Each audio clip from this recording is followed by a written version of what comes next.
Hey guys, I know it's been a little while, but today I had another Android review for you. I know a lot of you guys don't really care for these, but I do have a lot of fun doing them, so I thought I'd do this kind of quickly. This is the Rezound from HTC on Verizon Wireless.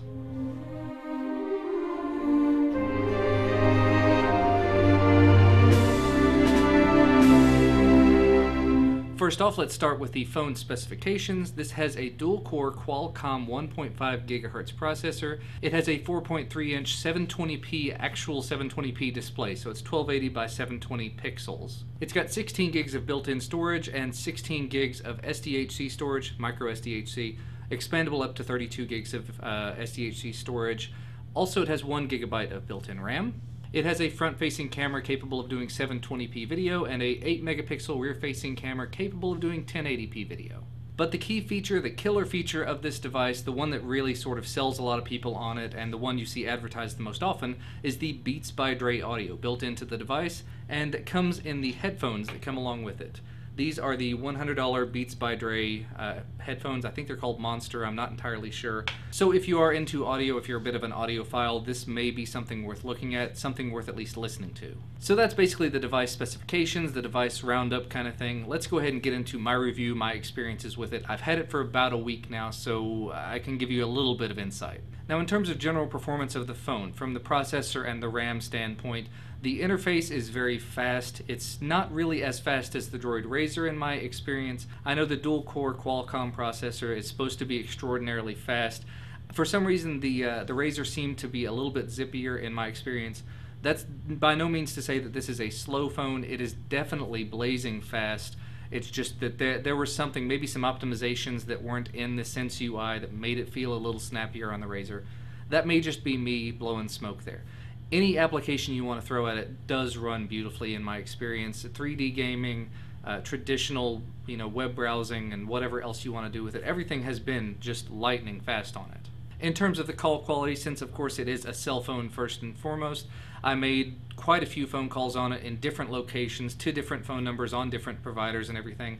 And again, compared to the Razr, the last phone that I reviewed, not quite as clear in my experience. It was miles and miles clearer than the Droid X that I use on a day-to-day basis, but in making calls specifically to people on AT&T and to some landlines, it wasn't quite as clear as I came to expect when using the Razr for a couple of weeks there. However, that said, like I said, it is still miles and miles above most other phones that I've used. Better than the Pantech Breakout, better than the Droid X, just not quite up to the Droid Razr. In terms of the camera quality, the pictures turned out very nicely. The video itself, I didn't have a whole lot of time to mess around with because I only had the phone for a week, but they did look pretty decent. I've noticed when I've been making the test videos here in this setting the last couple of times, I've got the softbox lights on, which make it come out extremely overexposed. So I'm going to take a look at some of the footage when I shoot it here in a minute and just see maybe if I need to turn the softboxes off this time and see if that makes a difference. I would go outside and do some test videos, but it's 11 p.m. and it's kind of dark outside, so sorry about that. Alrighty, this is the video from the front-facing camera running at 720p. I do have my softbox lights on, as you can probably tell. For some reason, I seem to think there's image stabilization built in, but I've got it somewhat steady. It doesn't look like it's too shaky at this point. And in my experience, the audio from the built-in microphone is pretty decent on the video. But you definitely let me know what you think of it in the comments below. And this is, of course, video from the rear-facing 8-megapixel camera, which should be at 1080p. Of course, the previous clip was 720p, but the video is all going to be one resolution, so there shouldn't be a whole lot of noticeable difference. Definitely let me know if this camera looks any better or any worse, if the audio sounds any different, any better, any worse. My hand's in slightly different positions, so it might be maybe a little more shaky, and it might be, I don't know if I'm blocking a mic or not, I don't think I am. Anyway, again, let me know what you think about these two videos in the comment section below. And in the interest of keeping this review kind of short and to the point, let me tell you a couple of things that maybe bothered me a little bit about using this phone.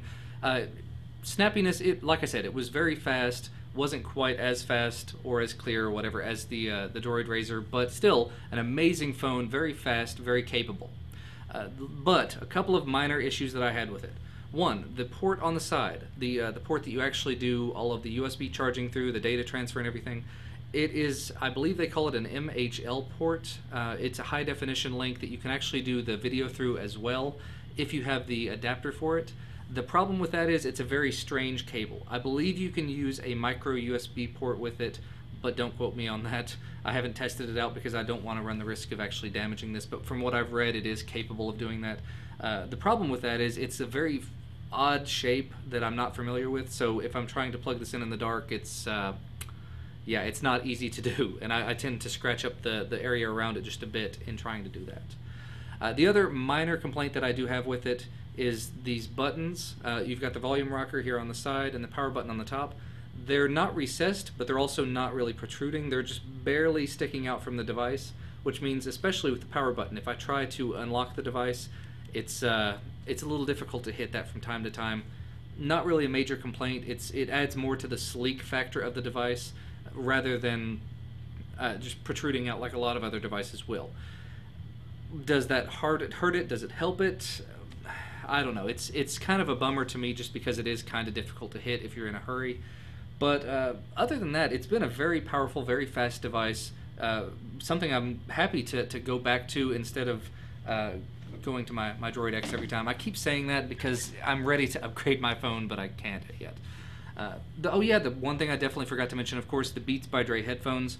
I did some tests with these monster headphones, and the bass quality coming out of them when using specific applications was very, very nice. When using like the YouTube app, still sounded pretty good, but was not quite the same as using the built-in with the Beats enhanced audio. You can get it using the audio video gallery, the picture gallery. If you watch a movie from within there, like if you transfer a video to the device, you can watch it within there, and you can actually enable the Beats enhanced audio, and it does make a slight difference. That said, comparing it to my traditional headphones that I wear, which are just off-the-rack Philips $5 crappy headphones from Walmart, I'm not an audiophile, so I can't really say what's amazing and what's not. I did notice there was a slight bit of difference, especially in the bass area with the Beats by Dre headphones, but my Philips one sounded just fine to me as well. Again, if you have used these and you do prefer the Beats headphones, let me know what I missed about them because they didn't blow me away. The quality of the cable, the quality of the headphones are very nice. These are actually the first earbuds I've ever had that actually fit into my ear, and that's because they came with replaceable tips, which was very, very nice and a good thing on the part of the, on HTC and Beats by Dre and whoever else put those together. Very nice to have those additional, just the little extra tips to make it just a little bit easier to use. So overall, to round this all out, there were a few ups, a few downs. Overall, wonderful phone, especially given that it's not the top end of the pack, the $300 phone. This is the $200 phone, which you can actually sometimes catch on sale. It depends on the day of the week, I think. So would I recommend it? At a $200 price point, it's still a very amazing phone, and the 1.5 gigahertz dual-core processor really will be very, very useful for a long time to come. With the quad-core processors upcoming, it's really hard to say. I would still say at $200 it's very valuable, very a good price for that. If it were $150 to $100, it would be even better though. So if you can find it on sale, that might be worth the look.